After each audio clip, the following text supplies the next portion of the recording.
I'm Coach Jason, and I wanted to talk to you today about the grip, specifically the grip on the barbell. So here I am in the rack with a barbell, and with my novice lifters, I find that the grip is something that we revisit after it's been taught many, many times.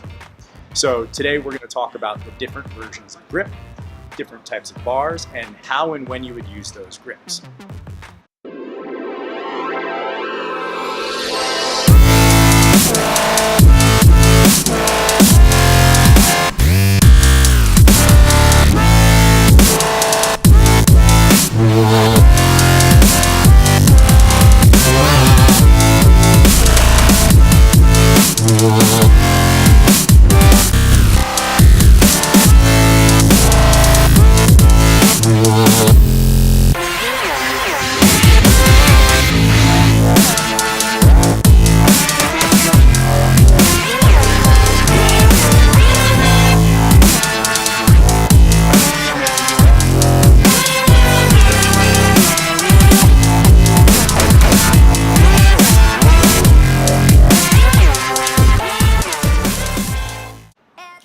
So the first grip that I think we should cover is what's referred to as the full grip. It's the most commonly used grip.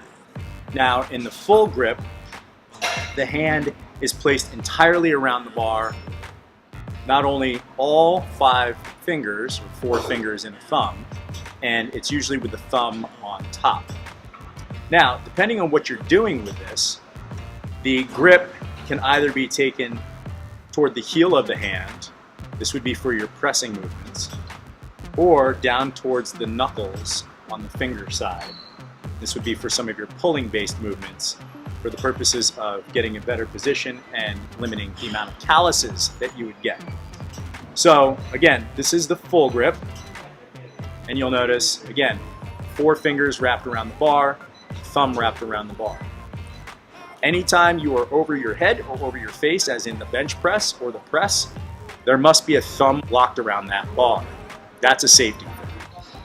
Okay, so next up we have the compression grip. Some people call it the bulldog grip, the pinch grip. I call it the compression grip. So in the compression grip, I want you to see my hand here. Hopefully you can see this. And at the heel of my hand, you have 2 pads. Some are deeper than others. You can see they kind of look like little butt cheeks. Like a little crack right there, like a butt crack. Okay? Basically, in between the radius and the ulna is where that bar is going to rest in this lifeline on your hand. The bar is going to be pressed by the pinky side pad of the hand. That's where the bar is going to rest in this version of the grip. This grip is used on the bench and the press. The best way to identify how to set it up is I like to, for example, align my hand to some landmark on the barbell. So for this example, I'll show you the other direction. I'm aligning my thumb with the edge of the knurling mark. And you'll see that my thumb is pointing down the middle of the shaft of the bar with my fingers facing the ceiling. So as if my hand were pinned right through the center, I'm going to rotate my hand so that my thumb faces the floor until this barbell sits in that crease of my hand between the pinky side pad and the thumb side pad. Remember, these are our butt cheeks. I want you to think of this as like a G-string or a thong. We need to put that G-string or the thong right up the crack. And then from there, you'll see that my thumb facing the floor, I'm going to wrap my fingers not completely around the bar, but I'm going to press with the pads of my fingers, not the knuckles, not the tips, the pads of my fingers. I'm going to press that bar into that crease on my hand. The best way I like to describe it is, imagine you were making margaritas for your friends. You cut a lemon in half, and you wouldn't wrap your fingers around that lemon and squeeze the lemon juice through your fingers, because that would be gross. Nobody'd want to drink that. you probably wouldn't want to dig your fingernails into the sides of that lemon and try to squeeze it, because then you've got, you know, lemon rinds underneath or lime rinds underneath your fingernails, and that's gross. So what do? You take that lemon and you squeeze it between the pads of your hand and the tips of your fingers to get all that juice out. So again, G-string, thong, butt cheeks, butt crack. It's party time. We're gonna make a margarita. Squeeze that in there, and again, wrap the thumb around. Now we've got ourselves a good compression grip. Now, if I were doing a press overhead, this is not the right position for my body for the press. So I've got to change my forearm and upper arm position for this press. So it's really important that as I rotate myself down and around the bar, that the bar rolls with me until my elbow ends up in front of the bar and my wrist is in that slightly extended position.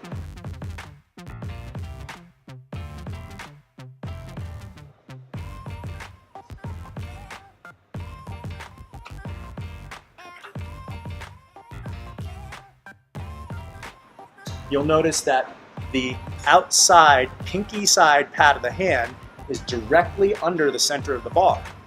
So when I press, that is going to be what's driving the bar.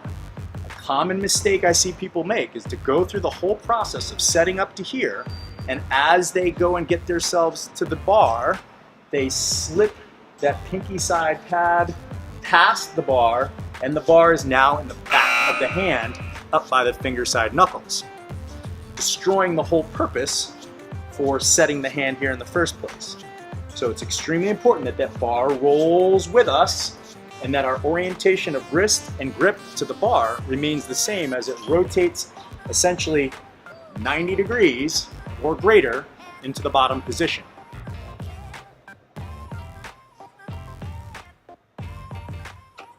Once we're here, we can then unrack and keep this together. We'll talk about wrist wraps and things like that and help aiding in keeping good wrist position in another video. But this is super important for starting your press, and that is your compression grip. In the false grip, the thumb stays on top of the bar. You'll see a lot of people pressing with this grip, and you'll even see people bench pressing with this grip.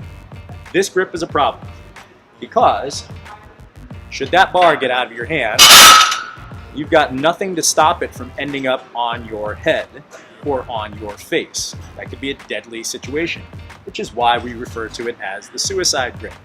So anytime this bar is over your head or over your face, as in a press or a bench, there will be a thumb wrapped around. Anytime you're over your head, you should always have a full grip. But this false grip comes in handy when doing a low bar squat, and that's about the only time you'll be using it. So let's cover the false grip. The false grip, sometimes in a low bar squat, people have a tough time with the false grip because the thumb is over the top of the bar and they're still trying to hold the bar in their hand. And if you don't have good mobility through the shoulder, elbow, or wrist, this might be problematic for some people's shoulders, or it could really piss off your medial epicondyle here and get some tendon issues, biceps tendon issues that could arise.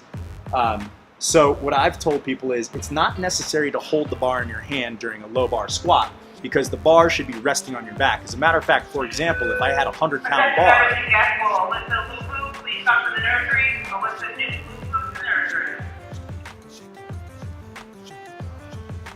so I tell people all the time that the bar should not be resting in your hand.